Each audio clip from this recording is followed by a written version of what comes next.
looking at the fact you've been in this 13 years, and knowing that there's going to be a huge amount of people needed for this industry, would you encourage women to get involved in this industry? Absolutely. Absolutely. It's going to be another great industry with good paying jobs. Some of the jobs will be outdoors. So ladies, that like the outdoors, that like physical work, here's an opportunity for you. It's not too hard. You see like the construction workers and the poor lady that has to turn the sign, that's pretty much all she does. I kind of feel bad for her because she didn't get into construction to do that. You know that. Right? So can I got to tell you, I got to give you a different spin to this real quick. Yeah. This is perfect that you said this. So my dad used to be a union laborer. And for the longest time, the men would actually get pissed off because that used to be, before women were in the trades, that they would rotate who got to hold that stop sign. Because that was the day you didn't have to dig the ditch. That's the day you didn't have to shovel the stone. And then when they kind of started doing that, and then somebody had the bright idea, just stick the woman on that. A lot of the men were like, well, that's some bullshit. Like, you know what I'm saying? Like, it didn't help the women get along with them, because right? now I have to work 5 days a week instead of 4 days a week. Yep. And this is just yet another thing where here we are, there's a woman on one side of this call saying, women didn't get into construction to hold the stop sign. And then the men are saying, woman, you want to be in construction? Dig that ditch. And there's just somebody in between that decided you hold the sign and you dig the ditch. And if they just let them work in harmony, it would probably have sorted itself out.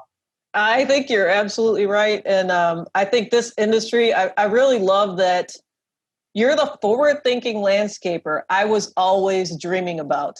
I thought of you in 2008. So really? I did not know how to find you. And then I didn't know. I played volleyball with you. See? And that just proves when I play volleyball, I am not business Joe. I'm going to play volleyball. Yeah, exactly. Right? Exactly. So I forgive you for it. And I never held it against you. But I do think that I subtly influenced you with my signs. Maybe, because I will say that I remember one day your car going past and me, and I, as just a landscaper, apparently not as forward thinking at the moment, going, robot lawn mowing, what the F is that? But it's good that I know that I thought that, because I know that the majority of landscapers, when they see my robots all over right now, are like, who's this effing guy? You know what I'm saying? Like that, because that's kind of, I thought, who's this lady? So Yeah, right. And this is the thing. Remember, I told you, I'm not going to be surprised if it's 20 years before we see them everywhere. That's what happened with video conferencing. Actually, it happened with color TV too. If you study the history of color TV, you'll find that out too. It takes, especially Americans, a long time to adopt certain new technologies. It's just the way it is. That's funny you say that about Americans, because I actually was just saying one of our podcasts that we think we're so far ahead. That's literally the last one yesterday. Oh, okay, yeah. Like we think we're so far ahead as Americans, because honestly, we're so, sometimes our pride gets in our own way. Absolutely. Yeah. And we refuse to look outside of this country. Mm-hmm. So I remember growing up, and being a teenager and a 20-year-old working at Best Buy, and everybody being like, oh man, wait till everybody else gets this technology. And what you don't realize is everybody else had it already. Yep. Like we're just getting the last ones. Yeah. Yep. And that's true, with robots. I mean, you know this, like you and I will be talking to people about robotics, and people are like, I cannot believe, like, who just invented this? And it's like, these things have been out since 1995. There's robots that have been out, Well, actually, even in the 60s, there was a Mobot, believe it or not, in the 60s. Really? But but I had one of the reasons that didn't, it helped me in this business because I knew what to expect. Okay. Whereas others who join this business get frustrated and leave. So there's been many people who've dabbled in robotic lawnmowers and then gotten out. Yes. But I knew it was going to be like this.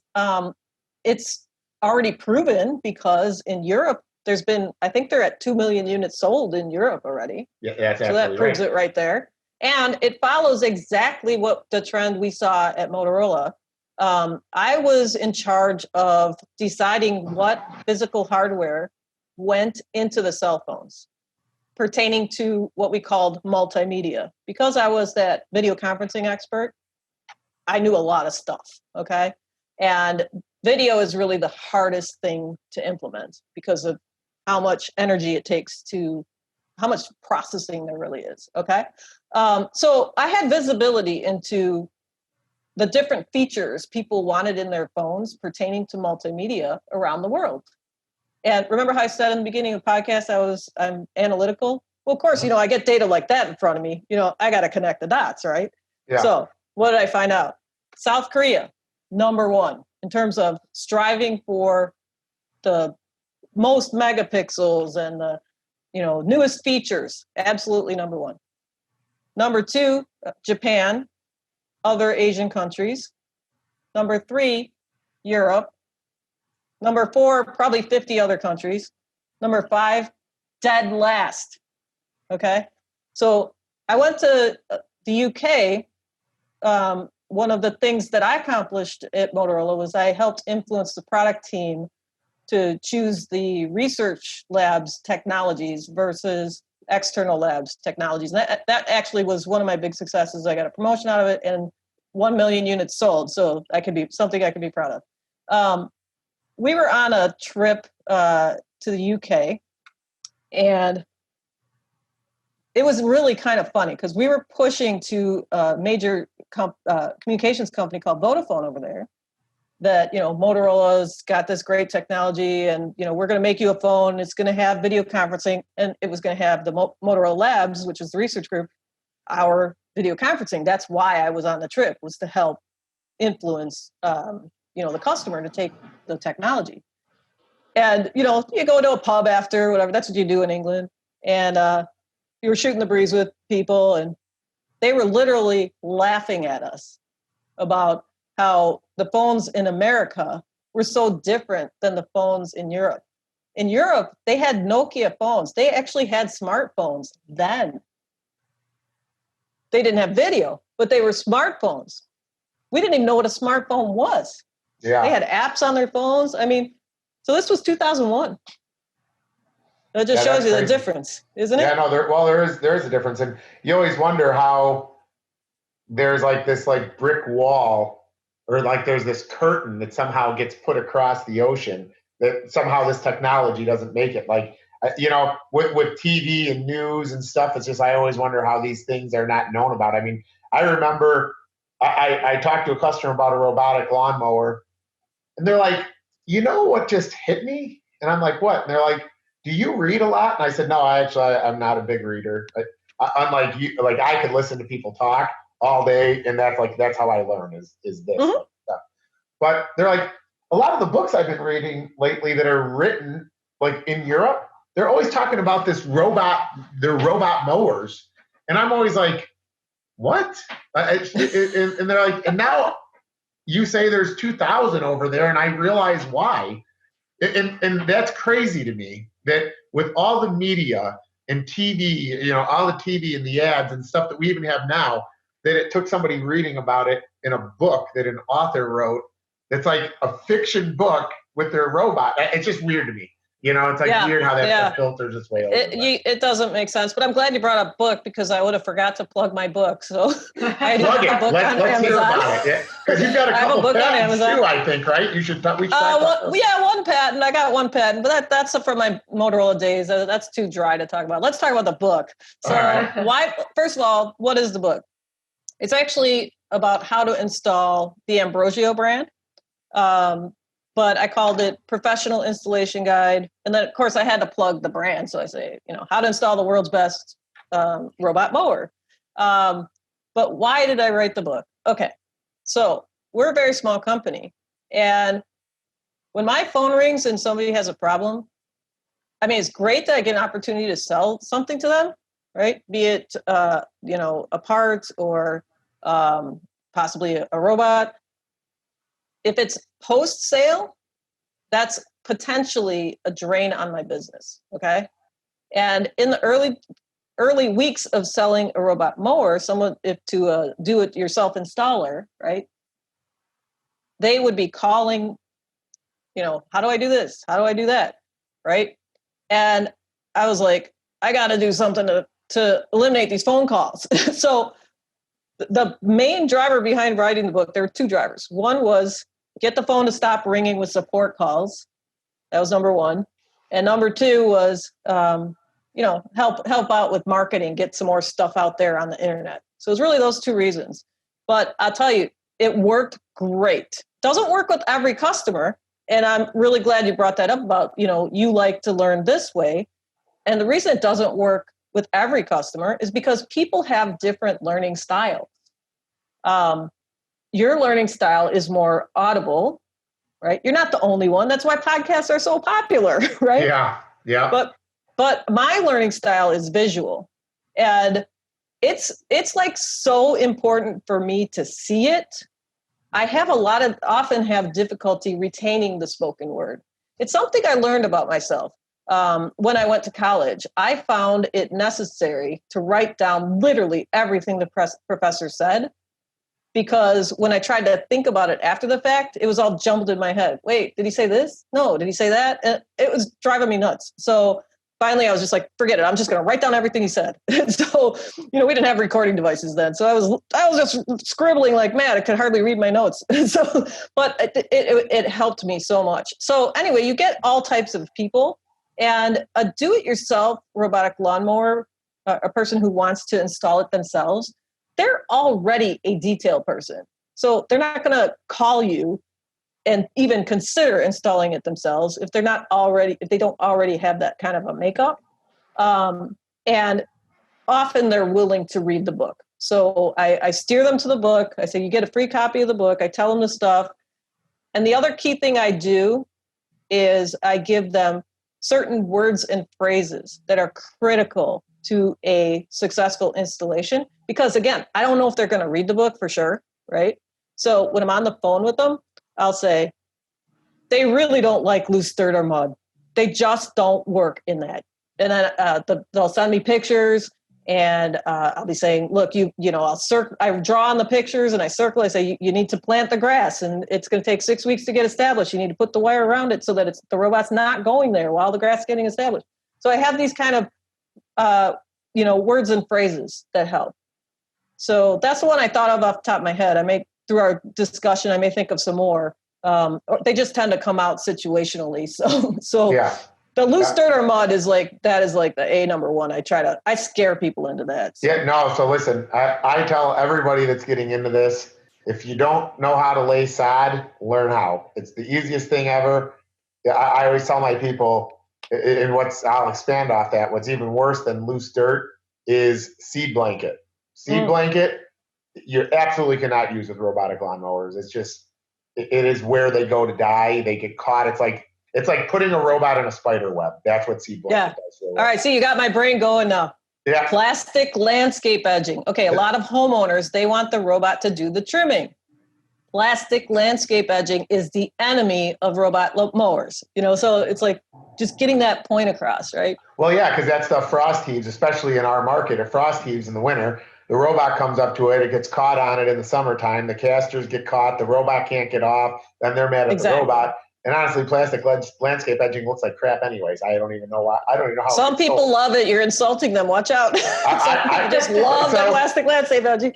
Listen, Kathy, we talked about this already. I say what I say. If I don't sell plastic landscape edging for a reason. There's nothing good about I was joking with you. I was joking with you. Don't worry. Yeah. So if I offend them, they probably weren't going to want to get a robot lawnmower anyways. So and they'd be a bad customer because they'd try to make you work. You'd end up walking away before you sold it anyway. Well, listen. This is why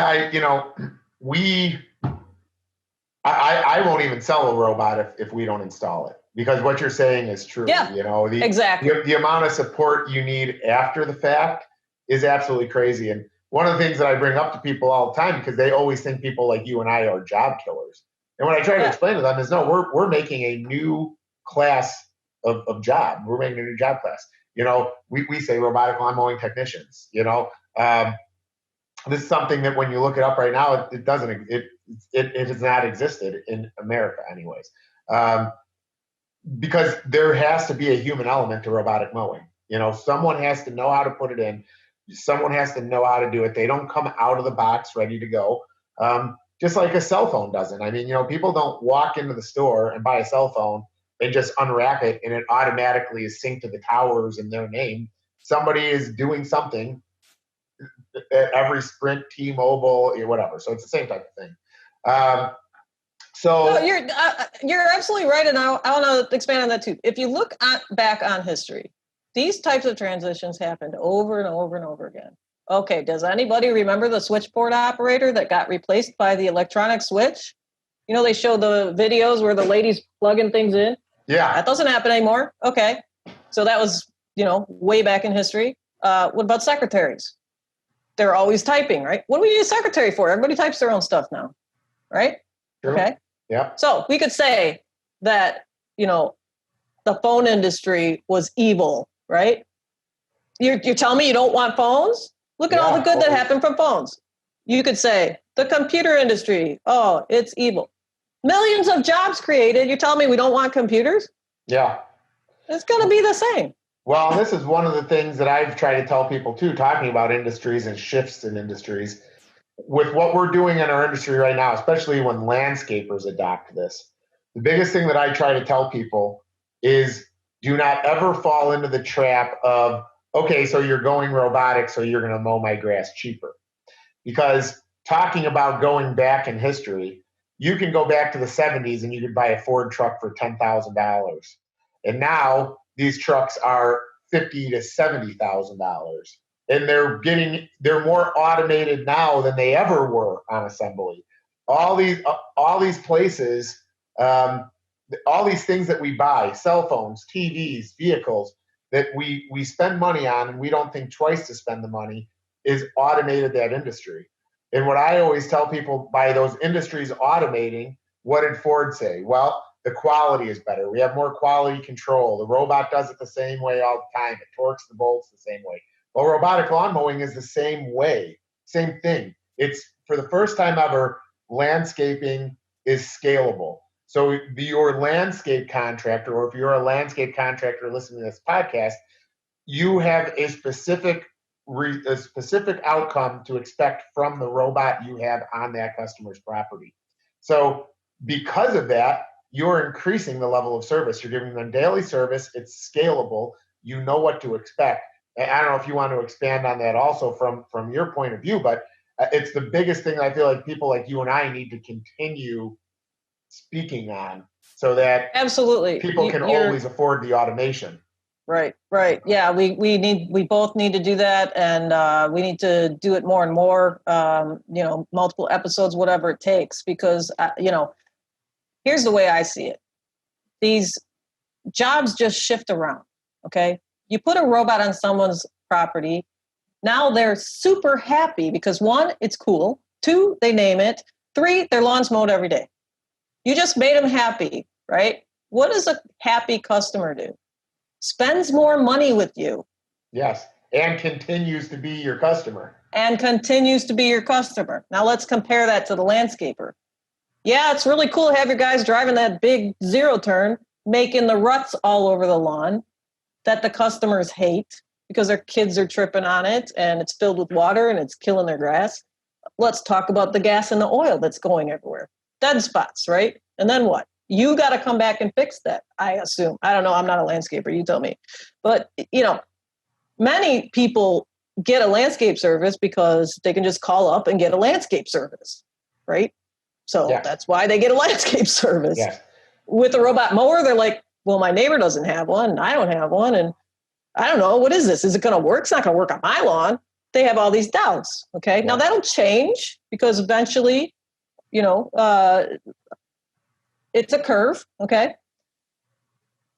So when that workforce is freed up and those happy customers are there wanting more services from you, the business that made them happy, they're going to spend more money and your property is going to look so much more beautiful, because then as the customer, you're going to want to buy the annual service, having the guys come in and put the flowers around, right? Yeah. You're going to want them to do the trimming that are those spots where the robot couldn't go. You're going to want them to do that. So they're going to spend that extra money and you're going to make more money. Now, you've got a lot of machines to maintain. That's true. But if you choose a very durable brand such as Ambrosio, you now have the equipment paid off in a certain amount of time. And I'll let Joe be the one who talks about all that financing stuff. He's really good at that. I'm not going to get into it. But then what you have after that is a cash cow. Your equipment is paid off and the customer is paying you like he always did, but you're not doing as much work as you used to. Now, landscapers, what are you gonna do with all that extra money? Come on, tell us. Maybe you should make a challenge for that. Yeah, I mean, listen, I've said this with all of our automation, because this is where my brain is already gone, is one of the hardest things in landscaping, and one of the biggest reasons that like somebody like me, okay, when you say you want to be a billionaire, okay, or the song, I want to be a billionaire. I always say I want to do $1 billion in revenue, okay? But what does that really mean? Most people see it as Joe wants to do $1 billion. No, if I do $1 billion in revenue, that means I have a lot of people under me that are successful also. I'm creating a bunch of other leaders, okay, and successful leaders. One of the issues in landscaping is, and I think somebody actually did it on accident. I think my podcast guy I said the glass ceiling, but he wrote the grass ceiling as one of the excerpts. But I thought this is going to be like this should be a new slogan in our industry. And what the grass ceiling is you have really good people that can mow really good straight lines mowing, but the industry only supports so much money per hour. That's the grass ceiling, okay? Mm-hmm. They can't move up. They can't make more money. So what are landscapers going to do with their extra money? Well, they're going to be able to pay people more money. We will be able to offer better benefits. Like I offer benefits to my employees. And it's always frustrating to me that I offer health insurance and my customers think that's really awesome. But then they get a quote from someone else that's $4 cheaper per week. And I go, oh yeah, well, they don't offer benefits to their employees. And they're like, oh, well, okay. But I'm like, hold on a second. Like, are you okay with it? Because would you be okay if your employer didn't offer you benefits? Well, yeah, but I mean, at the end of the day, $4 is $4. Then we start to get into politics here a little, because okay, practice what you preach. You know what I'm saying? Like, if you truly care about humanity, give me $4 extra a week. Okay. If you don't give it to me, you really don't give a shit. Like, you just don't care. So, yeah. So then I get frustrated. But once I can, with robotics, I don't have to be frustrated anymore, because I can still be at the price point the consumer wants me to be, still be profitable enough to have a company that a bank would want to invest in, because that's the other thing people never talk about. People that are not in business don't understand that you have to sell yourself to someone else investing in you in order to continue to grow your company. So yeah, I mean, but Kathy, the benefits are amazing because banks want to see 20 to 30% margins. So when you talk about what I do well with financing things, when I talk to landscapers and they're like, well, I just can't get the financing. And I'm like, it's because you don't have the profit margin. You're turning a large gross revenue, but when your tax return gets reviewed, there's nothing there. And that's the problem in our industry. In robotics, what I tell people is start small, get 10 robots and then show your bank, look at this section of the company is profitable. So let me get 20 more. Okay. And then you show the bank again, hey, this section is profitable. Let me get 50 more. And before you know it, you start cash flowing. So anyways, that's a little bit. Oh, that's great. That's great. You got to do a whole episode on that financing thing because, man, you nailed it. When you were telling me that stuff, you talked so fast and everything, and my brain couldn't keep up. But it was just like, I know this is cool, and I'm so excited. So that's all that matters.